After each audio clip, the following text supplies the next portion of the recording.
Going the distance with local sports. This is the X Sports Network. Great food is just a short drive to Heine's Barbecue in Lawrenceburg. Mouth-watering is just one way to describe the amazing flavors of the best piece of Heine in town when you dig into a plate of pulled pork, hand-chopped brisket, chicken, wood-fire oven pizzas, and the menu goes on. Wash it all down with a swig of Heine Shine lemonade and then make your way over to the gift shop full of Heine sauces, snacks, and more. Heine's Barbecue, Highway 43 North in Lawrenceburg. It's never too late to change your career or to go back to school. The decision to go back to school wasn't easy. Look at me, a wife, a mother, a degree in dental for 17 years. But here I am at LTC studying towards a career in cosmetology, and it's been the best decision I have ever made. Whether you're shopping in Lawrenceburg, Loretto, Summertown, or Mount Pleasant, Teagan's Food Stores has you covered with the best quality food at the best prices. From Cash Saver to Superama and CB Foods, stop by your neighborhood Teagan's Food Store today.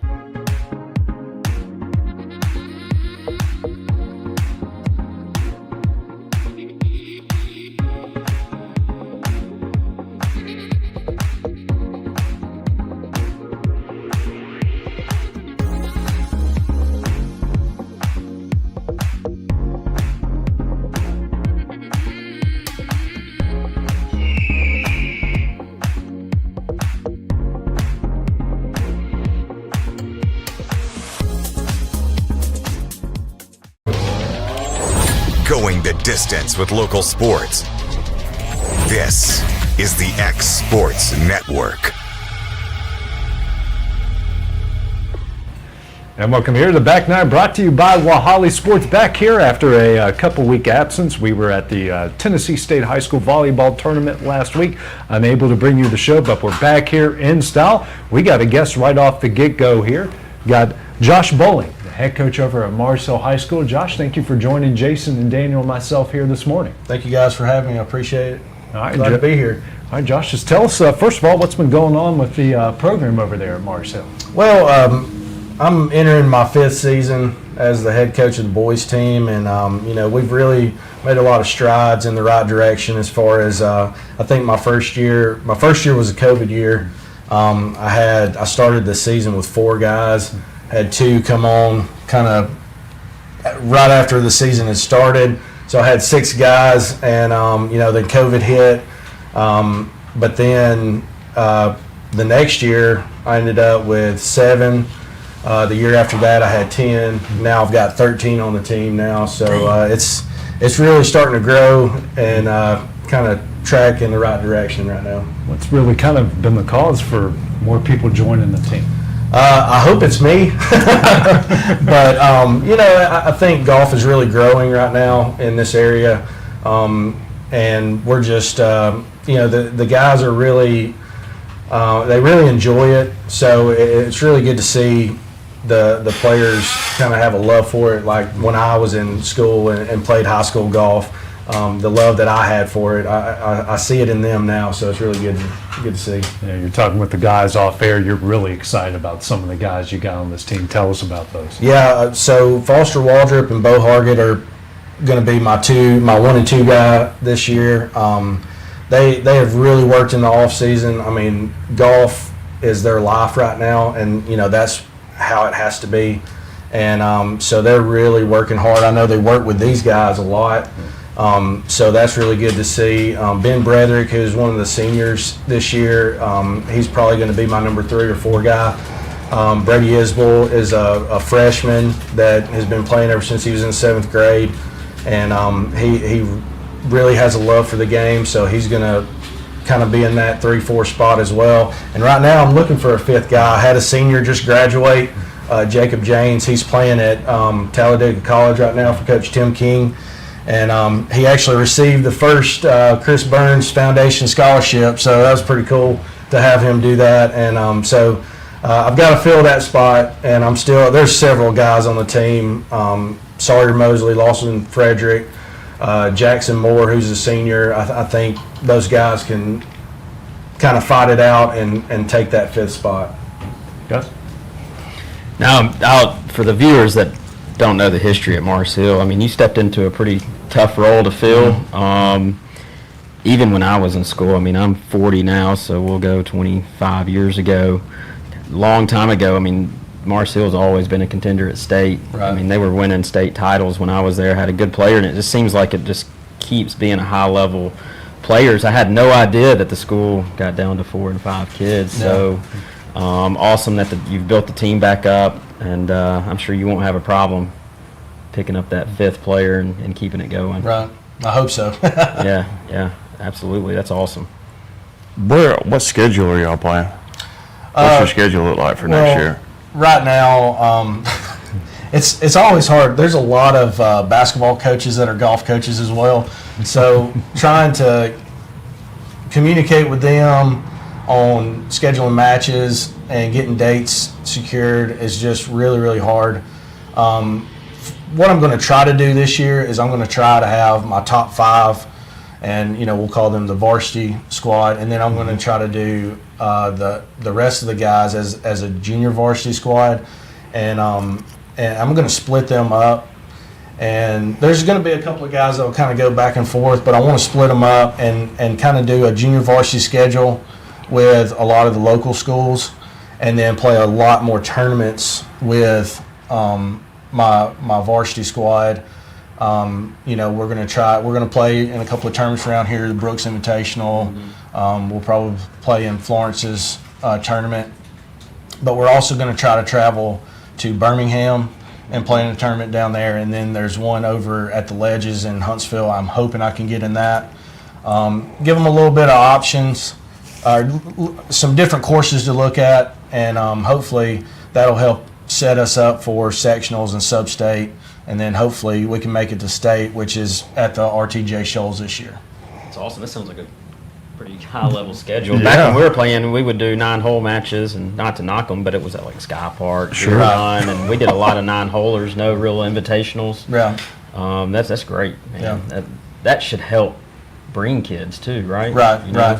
Well, you mentioned Deer Run, and that's my home course. Mm-hmm. I love that course. I loved it. I worked out there when I was 16, and so that is the site for our sectional tournament this year. So they're going to put on a tournament there. I think Winston County's coach puts that on, so we're going to play in that tournament as well, just to get ready for sectionals. Yeah, that was always a fun track, and I think our sectionals were there every year when I was in high school. It went back and forth between Deer Run and that course out in Winfield. Pike Valley? That's it. Yep, it did. Yep. Yeah, Pike. I didn't like that one as much. It was a hard course to walk. Dude, it was. Yep. A lot of golf cart accidents on that. I'm telling you, it was like. Yeah, it was bad. So for you, you're a volunteer coach like most golf coaches are. What do you do when you're not coaching? So I work for Henderson Roofing. I'm the production manager there. So I work a 40-hour job, and then I volunteer in the afternoons. Now I'm very fortunate. The owner, Mark Henderson, he loves the game of golf and loves junior golf, and so that he allows me to be able to go out in the afternoons and work with these guys in practices, take off during the week and go to tournaments and do all that fun stuff. And I'll mention my wife too. She's got to. She does. She's really great to help me out, and we have a daughter that plays soccer, so both of those are spring sports, and so she's really good at kind of picking up the slack and taking care of our daughter when I need her to. And you talk a lot about the top 5. What do you want to see out of your guys who make that top 5? What kind of things you look for when you're thinking about putting together that? Well, it really kind of boils down to their work ethic. I really want to see them work at what they're not good at. We can sit and brag about how we hit the ball off the tee straight and 300 yards, but if we can't putt, then that's a problem. Right. So I really want them to focus on what they're not good at, and keep practicing what they are, but they really need to focus on what they're not good at, and most of the time it's putting, chipping and putting around the green.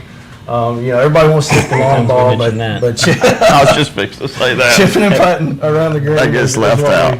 what we really need to work on. I mean, obviously, you were talking too off air that you're excited about some of the guys you got in junior golf, you got in the middle school program, and you guys aren't going to be hurting for talent over the next. No, I get to see those guys come out to the range a lot and practice, and and I know a lot of those younger guys work with these two, and I see the work they're putting in, and like I said, in this area the game of golf has just grown so much. The junior league at Blackberry, I think they had like 85 kids this year or something. It's unbelievable. So, hopefully by the time those kids come up, it's going to be great for Mars Hill, but it's also going to be great for Florence and Wilson and Central and all the county schools and Muscle Shoals.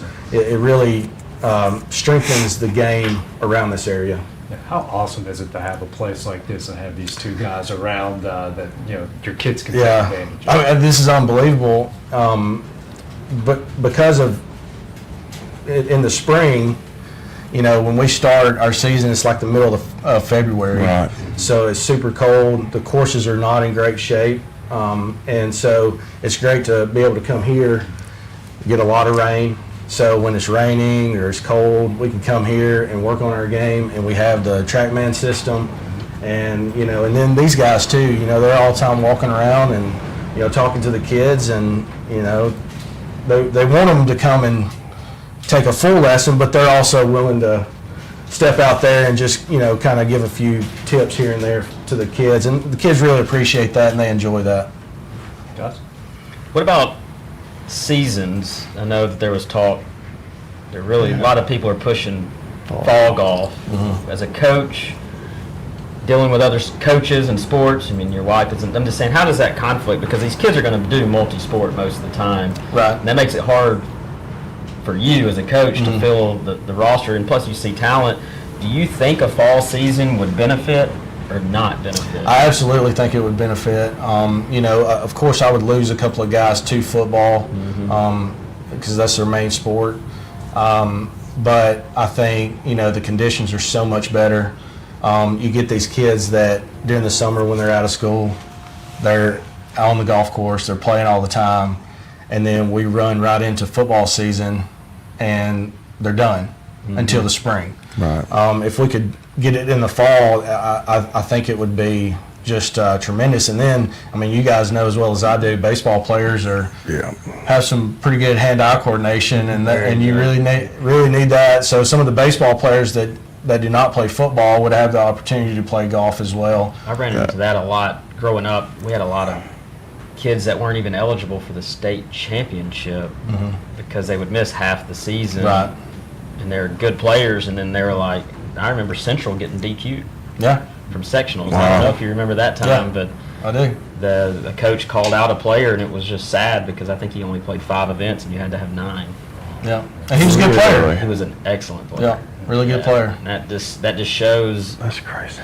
So I guess not to say that football players can't be good at golf, Right. But majority of them are not playing all during the summer, Right. And the few players you lose, you're going to capitalize on your players that take it more serious Right. than the baseball guys that might want to dabble between the two. Yeah, Cool, yeah. yeah. I think it would be huge. I think so, too. Baseball guys, so many come through taking lessons all summer, and then they're like, man, I'd love to be able to play both. And I know it's been one vote away, for like 4 or 5 years in a row, and it's mostly the South schools that vote against it, and then the North schools always vote for it. Yeah. Weather differences. They like the advantage of having good weather, I'm sure, but I think it would make a difference, 100%. Definitely would. And all of our surrounding states all play Right. in the fall. That's- And, so that would actually help us as far as, I like to travel with these guys. I want to bring an atmosphere of kind of a college type atmosphere. We're going to look good. We're going to have nice swag. Yeah, there you go. Good. I I like mean, you could head up. Swag's You could good. be to Columbia Branded bills. Yeah. in an hour, you Right. know, and Columbia and Nashville can kind of get there as quick as Yeah. Birmingham. And Yeah. it's nice. Be able to go, and play some tournaments there, and let these guys get that feeling. And you never know what bug might bite them, and they might not have been thinking about college golf, Right. and then all of a sudden they get to travel and play a nice course, and they're like, oh, I could do this all the time in college and have my college paid for. That's so, right. Nice. It's a nice way to do it. Yeah. Well, Josh, we'd like to thank you for stopping by the Back Nine here, and good luck when your season's going to be here before you know it. Absolutely. Well, thank you guys. I appreciate it. Well, coming up next, the guys are going to give you some few tips to help improve your golf game. It's coming up next here on the Back Nine, brought to you by Wohali Sports.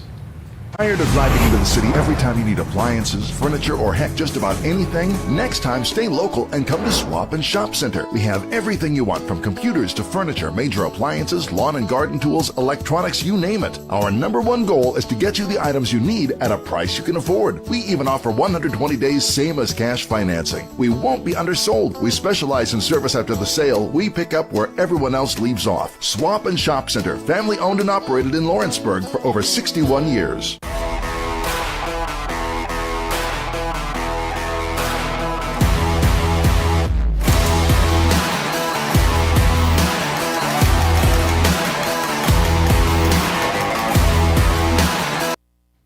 For the best at-home care in Lawrence County, the Summit at Home is the right company for you. We have a friendly staff, over 25, that is trained, educated, and qualified to help with all your needs within your household. Our non-medical services include transportation, housework, dressing, and companionship. We are also covered by most long-term care providers. For more information, please call 931-762-2310.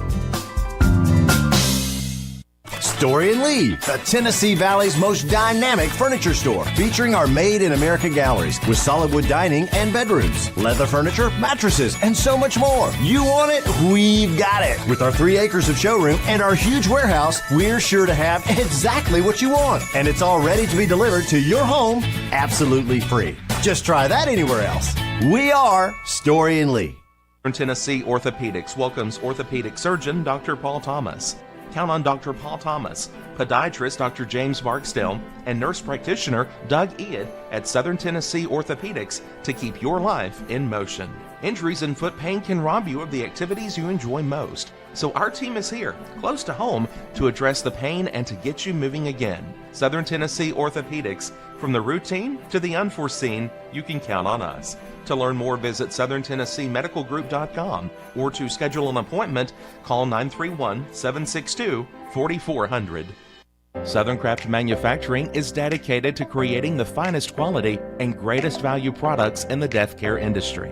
Southern Craft has perfected blending old world craftsmanship with modern manufacturing technologies to create a full line of steel, wood, and corrugated caskets. Family owned and operated for over 30 years, Southern Craft is now looking to hire local and regional truck drivers, welders, and production workers, each with great starting pay and a benefits package. For more information, visit southernCraftMFG.com.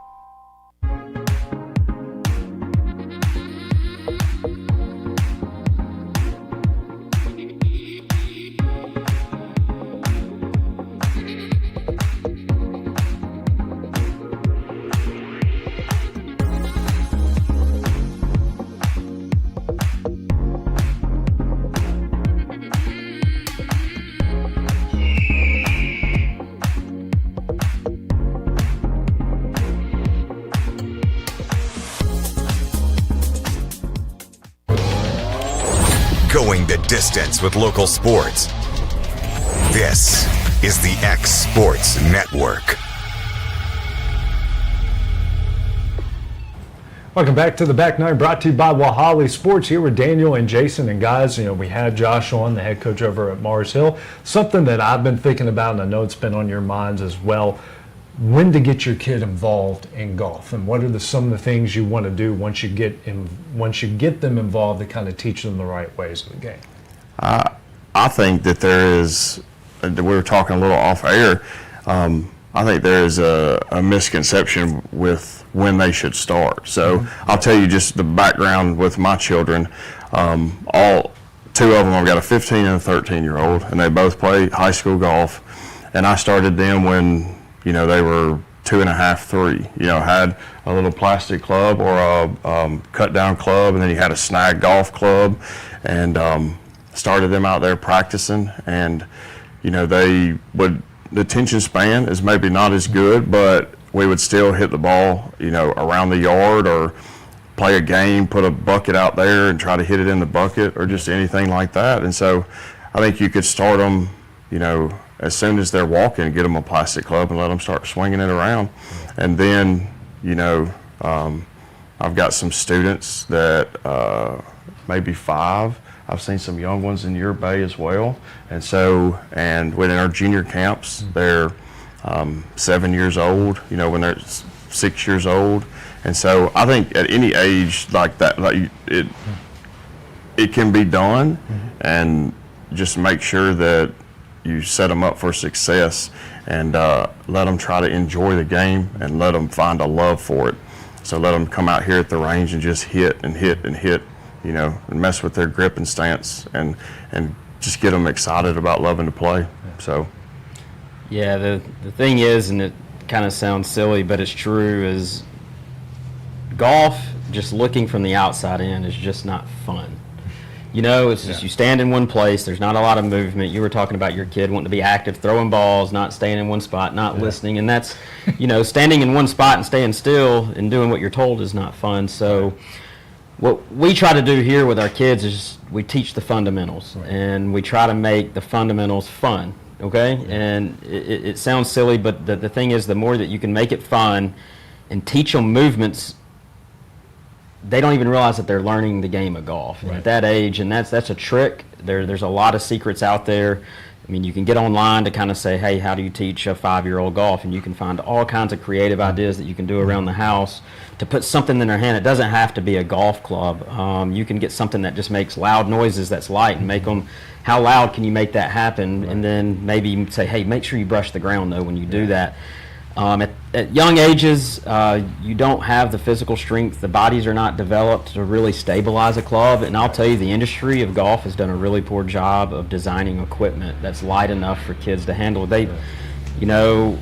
Having kids or clubs that are short enough for children, we didn't have that growing up. No, we had to have them made, so we're excited just to have that, but what they don't do is they don't make high-end titanium or aluminum heads, something really light on the end. They put a solid steel head, and it weighs, and their little wrist can't support it. So not only is the length important, the weight is really, really important. There's a couple of companies like Flynn or US Kids that make an ultralight.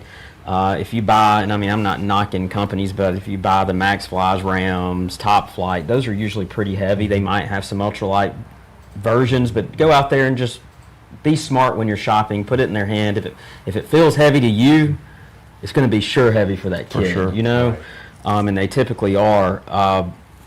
So again, getting a club that fits is good. Like I grew up with clubs that were too long, and that caused me to early extend and stand up, and that ingrained as a motor skill and a habit for me, and it's leaked into my career of golf, and it's hard to shake.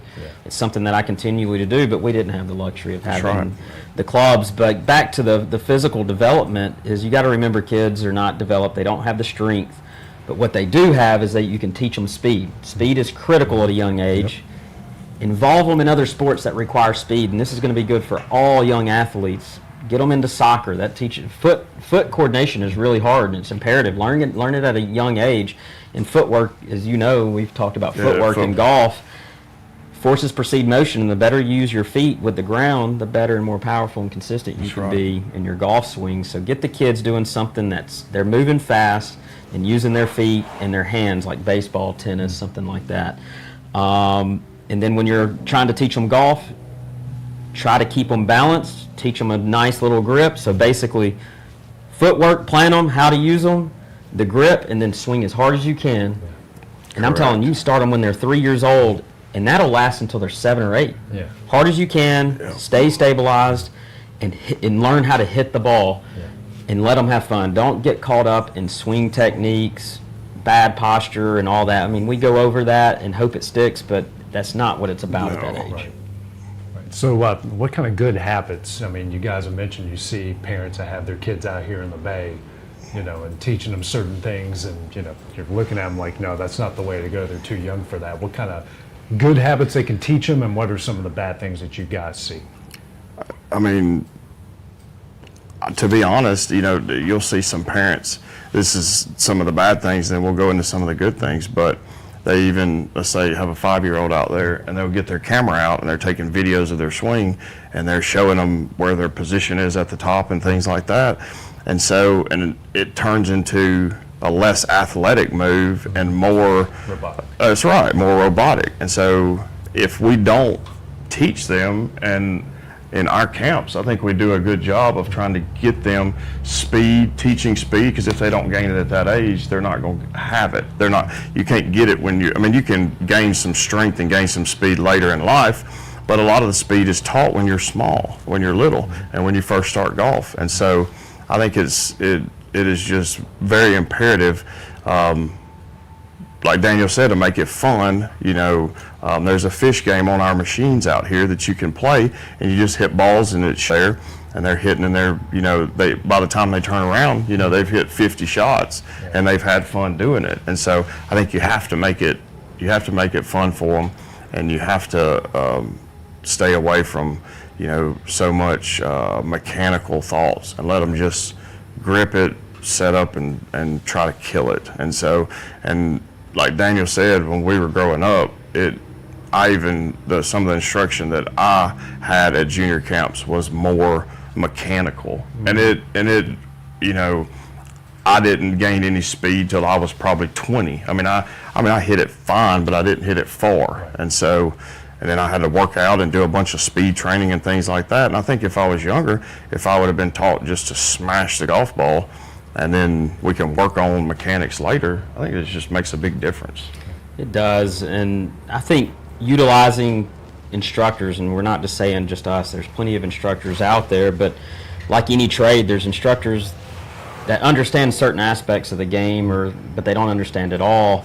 And me and Jason, he has a master's in kinesiology, I'm TPI certified, so we understand the body and how it develops. So there's certain times in a kid's age when you teach things. When it's young, like your child, get a golf. As soon as he can walk and he can grip something, do it. Don't be sitting there teaching him grip at 2. Wait till he's 4 to get the grip, and then we learn balance at 4. But the thing is, it's all about speed, and there's 4 pillars in body development. Once you miss a pillar, you can't go back and get it, if that makes sense. So the more you introduce your kids to faster sports, so speed sports, where you're throwing balls, catching balls, so the coordination of catching, throwing, using your feet, running a lot.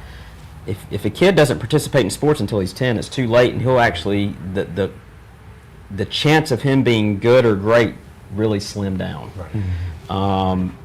Another good thing is to use in both sides of their body. Try to get them to where they can use not the dominant and the non-dominant side. That's very important, and why that's important in golf is say if you're right-handed, your right side can generate a ton of energy, but if the left side can't support it and hold it through the impact zone, then your brain's going to tell you to slow down because it's not coordinated enough to do it. So the earlier you train kids to learn how to balance themselves and have functional strength, functional speed at a young age, the age that we're talking about, the better they're going to be when they can focus on the skills. So really, pillars 1 starts from 2 to about 7, 8, and then you start focusing on skill at 7, 8, 9, 10, and then the hormones start flying. For males and females are a little different, and then you focus on strength, how to be as powerful as you can, but you got to be able to hold in the skill because their bodies are changing and they're growing, muscles are stretching. So it's really key to not only get stronger and make sure that they can get as physically fast as they possibly can, but hone in that skill. So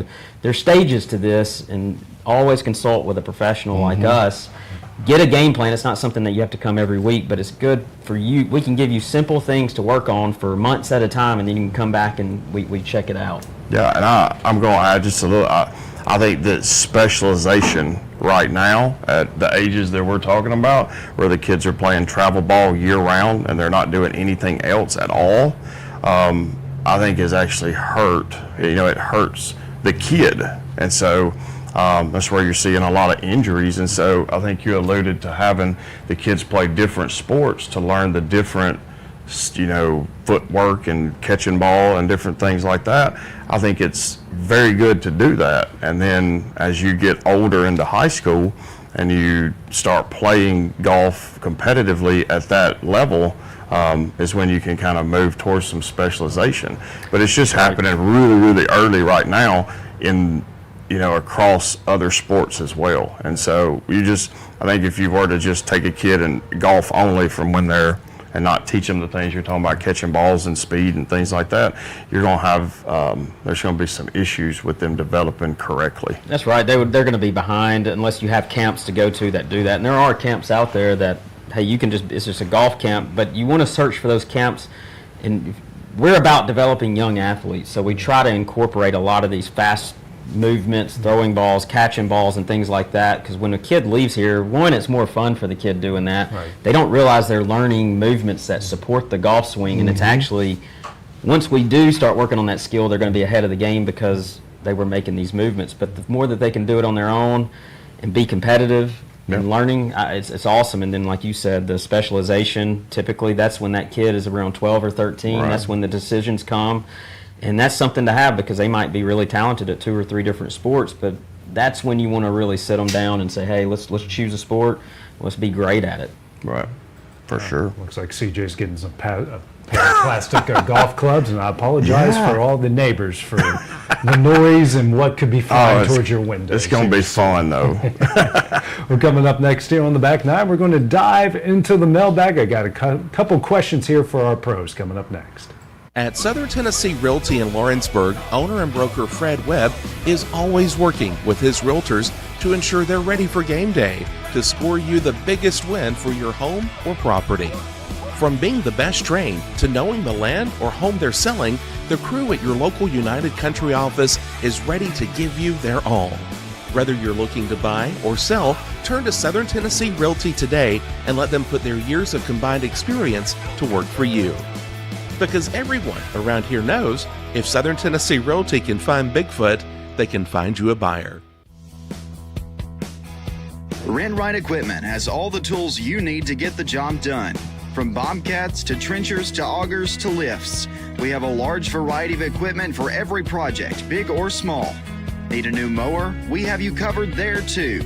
With great brands Hustler and Big Dog, Rent Right is ready to serve all your equipment needs. Call today and reserve your equipment from Rent Right Equipment in Lawrenceburg, Tennessee. You're gonna see me shine, shine, shine, shine. Walking on beams of light, light, light, light, light.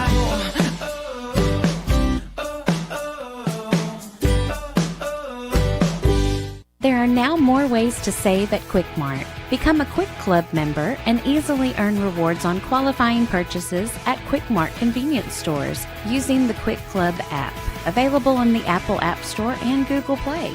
To save on fuel for work, use the Fuel Rewards Pro app to earn 5 cents a gallon on work fill-ups and redeem the savings for yourself. To get started, visit fuelrewards.com/pro or download the app in the Apple App Store and Google Play.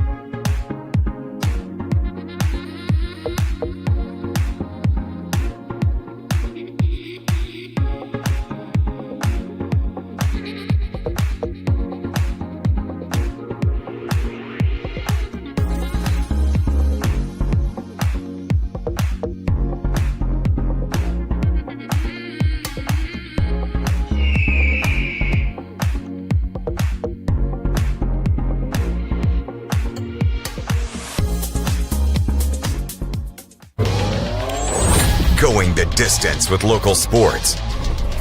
This is the X Sports Network. Back on the Back Nine, brought to you by Wohali Sports. Time to dive into the mailbag, and guys, something that I actually got to go out and play around with my brother-in-law a couple weeks ago. Played over at Dixie Oaks in Summertown. Now, Dixie Oaks doesn't exactly have many flat pieces of land to hit from, so a lot of my lies were downhill lies where you were, like this or like that, or uphill or downhill, a lot of different downhill lies. What's the best advice you guys can give when you're facing those type of lies? I guess the number one thing is to try to mold your body or mold your setup to the slope. And so many times when you have downhill shots, number one, it's going to push your weight towards your left foot anyway. But people don't tilt their shoulders correctly, so they don't mold themselves to the slope, and so they end up hitting behind the ball. They top it, different things like that. When you're hitting the uphill pitch shots, and on a upslope, take a student out there and work on that. We want to make sure that you mold your body and get comfortable, number one, with your feet and matching that slope, so then you can swing with the slope and you can hit better golf shots. And I think whether it's uphill, downhill, the ball's up in front of you or the ball's down below you, you need to get comfortable in the setup, and you need to mold your shoulders and mold your body and have them match the slope, so then you can hit better golf shots. Yes, so good advice. Basically, we'll just take a downhill, and all of them are the same. Just keep in mind when you're on a downhill slope, the slope's running to your left if you're a right-handed golfer, reverse it if you're left, but we're going to talk in right-handed golfer, so the front foot is lower than the back. So that tells you that the ball, the further back you play it, gets closer to you, and the thing is the heel is getting closer to you. Your chances of hitting it fat are greater, so you need to move the ball back in your stance because the club is going to bottom out quicker. You try to offset that by leveling with the shoulders with the heel, like he was saying, mold the body with the heel, but you want your shoulders to kind of replicate or duplicate the heel's slant. And what that's going to do, because what I see most people do when they get in that stance, they actually increase because it puts their weight on their lead side, they try to offset it and put more weight on their back side because the brain tells you to stay level. Right. You want to stay level with the horizon, but the heel is doing this. You actually got to get a little uncomfortable. You're going to tilt your shoulders toward the heel. Don't do it too much, but you're going to notice that your feet are going to be a little bit heavier on the front. I'd tell people not to purposely put weight on their left side because they can get too strong and they start topping it then. But if you level out the shoulders, the weight will work itself out. Move the ball a little bit back in the stance and you're good. Upslope is just the exact opposite of that. Keep in mind, if you're on a downhill slope, you're leaning down, correct? Right. The club's going to lean with you, so the natural loft of the club de-lofts. You can actually take less club because of this. So if you got a 7-iron, that 7-iron, if you make clean contact, will go further than your normal 7-iron. And it's downhill, so you got to just make sure you think that, hey, as you're moving your body, the club face is affected as well. Uphill, you're adding loft. Grab more club. Right. Also, if the ball's below your feet, so say it's level, ball's below your feet, well, you either got to bend more at the waist to get down to it, which normally if you don't practice that a lot, you're going to stand up through impact. Yeah. So what I tell people is grab a longer club, choke down on it, or swing a little bit easier, and that'll make sure you get down to the ball. Opposite if the ball's above your feet. You pull a shorter club and maybe swing harder or something like that, or you can actually get a longer club and I guess choke down on it if you wanted to do that. So there's options there. And then watch the curvature of the ball with below your feet. And I think it probably gets better doing what you said about taking a little bit longer club and swinging a little easier. You're not going to miss it to the right as much. With the ball below your feet, most of the time it goes to the right. Above your feet, it has a tendency to go left because the way the face contacts the ground and the way our body, doesn't rotate and the swing plane changes a little bit. So, but taking a little bit longer club and swinging easier it would help that. The harder you swing, plane's going to change and the rotation's going to change as well. So. Also, another question I have, I've seen this on social media. There's I guess, popular TikToker or YouTube guy, a couple different swings. There's a guy that it's mainly shoots from the range, but he comes up, pauses for about a split second, then comes through.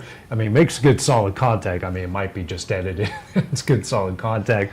Then I saw a guy, Carl Jan, on the PGA Tour that has some unorthodox swings. He'll go to his knee. He'll do this, almost looks like what you see in Asian baseball, like just kind of these funky looking swings. Is it people shouldn't watch what they do, or is it a different strokes for different folks type of thing? Well, let's go to the guy swinging on his knees. That's a trick shot, but if you were to practice that, it actually can help you with your swing plane. Okay. So if you're on your knees, he was doing it probably just to show people he could hit the ball on his knees. But if you take it back and then you drop the club way too shallow, you're going to bounce off the ground. Right. So it actually teaches you to plane the club out, swing on plane a little bit better. The guy going up and stopping at the top, that little pause may give him a little bit more time to allow his body to set, and then also, that is something that you even see on the PGA Tour with Hideki and a couple of the South Korean players, is they have that slower pause or that slight pause at the top of their backswing to help smooth out their transition a little bit from the top. They can then start with their weight shift and load up and hit it pretty far. I mean, I've seen that guy hitting on the range that does that slow backswing and pause at the top, and he hits the ball really good. I mean, it's dead straight and just a little draw. So, but to say all that, it is different strokes for different folks. I mean, there's going to be swings that match up with certain people, and that's why I think it's important to come see us and get, if you're watching TikTok, I mean, sometimes you're going to get some terrible information, and it's going to be not good. So. Yep, I agree. Yeah, the social media world, everybody's trying to find the trendy video. That's ultimately why most of them do it. There's a handful that are really out there trying to grow the game and do it for the right reasons. All that information is usually pretty good. It's just not good for the individual watching it. Right. They try to, we each have what we think a golf swing should look like, and we try to do it. And the thing is our bodies are not built to move that way or to swing that way. Everybody, and go back to you, is just different strokes for different folks. Right. It absolutely is. And as instructors, we look at certain positions. So I will tell you, the best players in the world, there's about 5 positions that you kind of look at, and you need to be within that tolerance level there. How you get there in between is really up to the individual and how you're built. But there are some key positions that you want to look at that we do like to see in certain, that look a certain way, but we want to match up. I mean, it's all about how a person squares the club ultimately. If you can square the club face, some people might need a weak grip, some might need a neutral, some might need a stronger grip. So they're all right. But you got to match that grip type and how you're going to square it with not only your thoracic rotation, but your pelvic rotation and where the club is set up top. If you can marry all those together on how that individual's built, they stand a really high chance of hitting the ball well. A lot of people like just to go to one of the most common problems is over the top.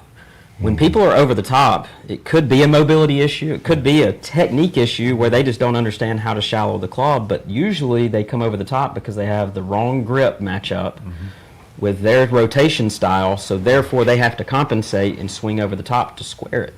So it's just, they only have 1 or 2 things wrong, and if you just make a grip change, that might free up the movement and get the club in the right position up top for a successful transition. Talking about swinging on your knees, I can't hit a ball on my knees. I bottom out and hit the ground every time, and the reason why, and this alludes to what he's saying, the whole trend out there is everybody shallowing. Shallow really wasn't a word, but it was more lag back in the day. Dropping it in the slot, we heard. Shallow is kind of a new term in the last decade or so, but they're all pretty much the same thing. If you can shallow correctly or getting the slot correctly, you can do that trick shot. But the thing is I have to drop my body back to shallow the club. So I'm shallowing the club, but it's inefficient. And therefore, and it shows it is a trick shot, but it's actually a drill. If I sat here with that bucket of balls, 100 balls, I would never hit a ball. I would bounce right into it. I would break the golf club. And it's because I've ingrained a move to get the club in the position it needs to hit it. I have to be a little bit less inefficient, but it's not wrong necessarily. It's just I'm not as powerful as I could be, maybe. When you see it in baseball, it's a guy that's trying to elevate the ball and get all of his body weight into it. When I saw this guy do, I mean, his swing was different every time while he was doing it. But like you said, it's a drill and doesn't always work for everybody. Sure. Yeah, people are different tempos. I mean, there's some that really have good control over a fast tempo and can return back. If you're really a fast golfer, as long as you can control it up top, you're fine. But a lot of people don't have that control, and they tend to get way past parallel, get across the line, club face starts getting loose, and it causes your body to fire at different sequences. So really, the takeaway, I know you have players that are, some are fast, some are slow. I'm more of a slow guy, and I'm a 3-to-1, which a lot of people say you 2-to-1. But again, it's to each their own, in my opinion. It's how you control it the most, and you get in the positions you need to most repeated, where you can repeat it more often. But tempo's really underlooked, don't you think? Oh, 100%. I mean, I've got it written on my board up there. You know, at worst we need to be 3-to-1, or maybe it may be a little bit faster than that, but 3-to-1 is what you want. 3 in the backswing, 1 in the downswing, the ratio. And so, but tempo, nobody even looks at it. I don't. And you got, so IE had a lesson last night, and the guy was hitting shots, and he kept saying, I'm dipping my shoulder, you know, or whatever. And it was a tempo issue. At the top, he took it back nicely, and then at the top, he just went after it. And he could not control the bottom of his golf swing. There's no way at that speed that he was coming down, 0.2 of a second, zero chance of controlling where he was going to hit the ground. And so I do think that tempo is way left out in a lot of people's thought. And in general, day-to-day, people are too fast on their backswing. And where it really stands out is the people that are too fast in the backswing, when you take them to the putting green or chipping, they do the same thing. They're real jerky. And since it's not a distance shot, it's more of a precision shot. You'll see them take it back real fast, and then they decelerate on the way down. And if you know that, that means their tempo is off not only there, but you need to go back to full swing, and we need to look at tempo because if you come in here and say you have problems with your driver, I can take the same problems. You swing over the top or steep, and I'm going to take you to the putting green. You're going to be swinging. You're going to be putting left and de-lofting it. It's amazing. Isn't it crazy how it's it leaks? Insane. And you can actually falls over. Yeah, it's nuts. And just like, man, if your putting's this bad, I can't imagine how bad your swing is in there. Let's go look at that too. But yeah, I mean, it's kind of funny how it leaks throughout the game. Those tendencies. So tempo, I can't stress it enough. You need to know your tempo and stick to it and monitor it. Well, that's good stuff, guys, here. Another good episode here on the Back Nine, brought to you by Wohali Sports. So for Daniel, Jason, for our producer, Kevin, I'm AJ Good. We'll see you guys next week. Going the distance with local sports. This is the X Sports Network.